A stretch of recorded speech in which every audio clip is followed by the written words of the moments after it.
अस्सलाम वालेकुम। मेरा नाम डॉक्टर मोहम्मद सुहेल बशीर एरी है। आज मैंने एक इम्पोर्टेंट टॉपिक के बारे में ये डिस्कशन करनी थी और वो टॉपिक है आईबीएस। आईबीएस को हम बोलते हैं इरिटेबल बाउल सिंड्रोम। और जो है ना आईबीएस की इसकी तीन टाइप्स होती हैं। एक को बोलते हैं irritable bowel syndrome C type, और ये होते कॉन्स्टिपेशन होती है इसमें। एक को हम बोलते हैं irritable bowel syndrome D type, और ये जो है ना इसमें डायरिया होता है। और एक टाइप होती है मिक्स टाइप, जिसमें मतलब डायरिया भी होता है और कॉन्स्टिपेशन भी हो जाती है। इस डिजीज के बारे में क्या बताऊं आपको कि ये ऐसी डिजीज है कि जो इस बीमारी में ना अगर खुदा हिदायत दे तो दे, वरना डॉक्टर के लिए इस मर्ज का इलाज करना बड़ा मुश्किल हो जाता है। पेशेंट ठीक तो हो जाता है लेकिन टाइम लगता है। कम से कम इस डिजीज को ठीक होते हुए 2 से 3 महीने का टाइम चाहिए होता है। और हम इसको बोलते हैं इरिटेबल बाउल सिंड्रोम।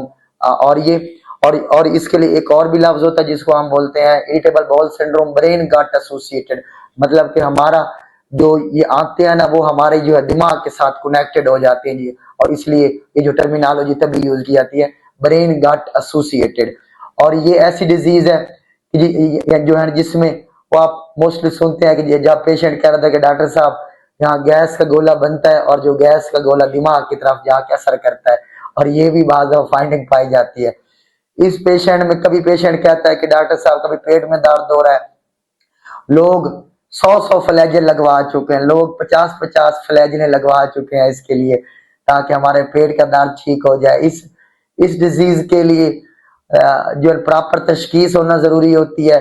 इसके लिए अगर बंदा प्रॉपर मेडिसिन स्टार्ट करे तो कम से कम ये डिजीज 2 से 3 महीने के अंदर अंदर बेहतर हो जाती है। इस डिजीज में पेशेंट में या डिप्रेशन वाली अलामत भी पाई जाती है, जैसे मायूसी होती है, गुस्सा करता है, भूख नहीं लगती, बाज़ भूख बहुत कम लगती है, बाज़ भूख बहुत जो है ना भूख बहुत ज्यादा लगती है। ये अलामत भी पाई जाती हैं।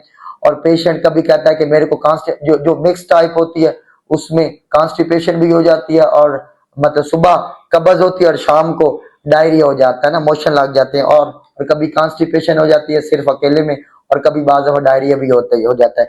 इसमें इसमें ना हमने इसमें हमने जो है ना जो मेडिसिन यूज करनी होती है उसमें 2 से 3 मेडिसिन होती हैं। जैसे ये है जो है ना सिलेक्टिव सेरोटोनिन रीअपटेक इनहिबिटर्स, इस चीज का यूज करना होता है। और बाद दफा 2 से 3 और मेडिसिन भी होती हैं। और और आप यकीन नहीं करेंगे कि जो जो इस डिजीज में जो पेशेंट मुब्तला है, अगर आज पहली मरतबा अगर आज एक डॉक्टर को चेक करवाने आया ना, तो वो कम अज कम 30 से 40 डॉक्टर को चेक कराएगा और फिर भी मुतमैन नहीं होगा पेशेंट। और कोई की पेशेंट तो ऐसे आते हैं कि डॉक्टर साहब हमारा मेन मसला ही आंतों के अंदर है, और जो आंतों के अंदर मसला होने की वजह से हमारा ऑपरेट करवाया जाए। और आप यकीन नहीं करेंगे कि कई पेशेंट ऑपरेट भी करवा देते हैं कि हमारी आंतों के अंदर कोई नुक्स है। और ये जो है इरिटेबल बाउल सिंड्रोम वाले पेशेंट अपना ऑपरेट भी करवा देते हैं। तो अगर अगर आप में से कोई ये इरिटेबल बाउल सिंड्रोम वाली डिजीज में या जो मुब्तला है और ठीक नहीं हो पा रहा, तो वो आप मेरे को भी चेक करवा सकते हैं, और आप अपने किसी जो करीबी डॉक्टर को भी जो है ना रजू कर सकते हैं। अगर आप ये वीडियो आपको अच्छी लगे, आपके फैमिली मेंबर में अगर कोई इस जो मर्ज में कोई मुब्तला हो, तो वो आप ये उनकी तरफ ये जो वीडियो शेयर भी कर सकते हैं। और अगर आपका कोई फ्रेंड हो तो उनको भी आप ये शेयर कर सकते हैं।